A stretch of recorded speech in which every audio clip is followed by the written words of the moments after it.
Thank you. She's always so enthusiastic. I like being here. Nice. We like having you here. Thank you very much. Let's begin with the obvious question. Yes? Aquaman, Matt, you're casting it. You know, a lot of these movies, there's requests for celebrities. Because I understand it, I do.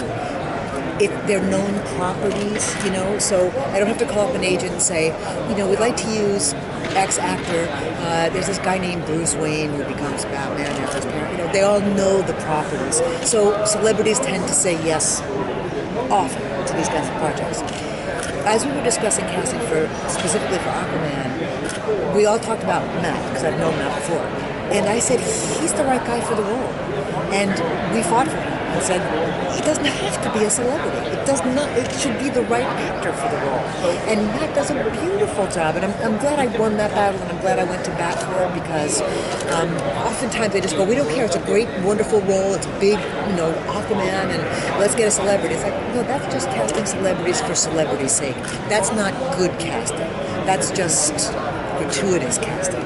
Let's get the best actor for it. And so Matt does a What was it about Matt that you felt so strongly that he was right? This particular piece, because Aquaman is kind of one of the forgotten heroes in the Justice League, he's not really been given a lot of props.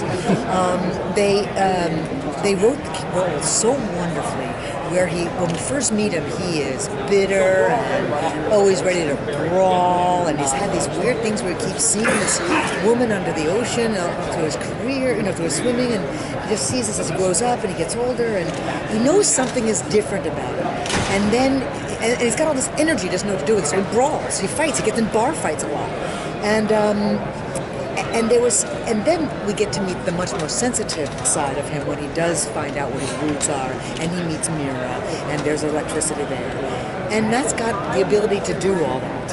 And so that's what it is. It's a good actor and the right role. And you know, I listened to a bunch of his work previously before I really, really fought. Let me not make a mistake here. Screw this up. And I went, I think he's the right guy. And when you see it, I hope you think so too. So when casting, I'm sorry. So when casting for, like we said, you picked the right actor for the role.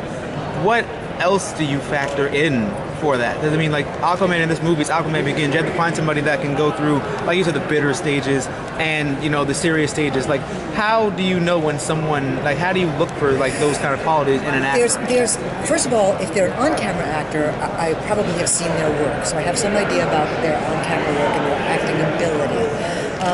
What's great is almost always, before I start these movies, there's artwork. And so I can look at the character and go, okay, is this one of these enormously broad-shouldered, you know, tapered waist, huge thigh guys that has to have a voice that makes sense? Yeah. Or is this a slighter? So for example, if you look at Superman, and you put him next to, say, Green Lantern, or say Flash, they're physically different types. So you can deal with different types of voices. Just the pure sound of the voice. I'm talking about the acting. It's like, okay, that voice, as I listen to it with my eyes closed, that voice could be Superman, or that voice could be Green Lantern, or that voice could be Flash. Just because of the quality of the voice, then you look at the acting. And you have to look at the specific piece that you're asking them to act in. Is this a good role? Is this a screamy character? Are they going to be able to do 4 hours of insane Joker laughing without ripping out their vocal cords and damaging themselves? Do they have those skills? That kind of thing. And I often have asked actors when I cast them, when I'm doing, like, literally doing casting meeting, I'm bringing them in and auditioning them, and they come up with some really great voice that's so interesting. And I say to them, can you do that for 4 hours without injuring them? Almost without exception. They'll say, oh yeah, sure, no problem. And then you get them into a session, and 2 hours later, like, oh my God, I cannot do this anymore. It's just hurting. And so I really now have got to the point where I demand of the actor, I am going to make you do this for 4 hours. If you cannot do it, you must tell me. I will have so much more respect for you if you tell me the truth. And I will find something else for you. But do not damage your instrument. You know, that's just a mistake. It's an amateur mistake. It's something that will affect your career forever. Yeah. So you have to factor in all those things casting-wise. I can guess why you brought Nathan Fillion back as Green Lantern. I told you guys before, I cast him as Wonder Woman. I love him so much. I think this is your first time working with Jerry O'Connell? No, I've worked with him several times. In as one of Superman. the DC projects? First, it was some of the animated series, but I think it was Justice League, and I think it was some of the animated DC properties. What did you see in him to cast him as Superman? Jerry's so great. He's just so agreeable, and he had reached out to me a couple of times recently, saying, you know what, I haven't worked with you in a couple of years. I'd love to play again. And sometimes through Gary Mariano's how I hear from him, because they're neighbors, I think. And so he said, I want to do some stuff. I was working with him on, gosh, what was it? I think it was for a different studio. I don't think it was even for Warner Brothers. And he was here in New York doing a play off Broadway, I think. And we were doing ISDN recording, and he said, just so you know, I'm available. I want to find something. And as the casting came around for this, I went, ooh, he'd be good as Superman. That would be a fun. I don't think I've cast him as Superman yet. Go through my files. Have I cast him as Superman? No, I haven't. Let's go and do Superman. And so it's just, there's something very. Superman's an interesting character in that he's the Boy Scout, obviously, but he can't be too. What's the right word? Goody two shoes. Yeah. There's got to be some strength behind that. There's got to be some, conscious decision, choice making.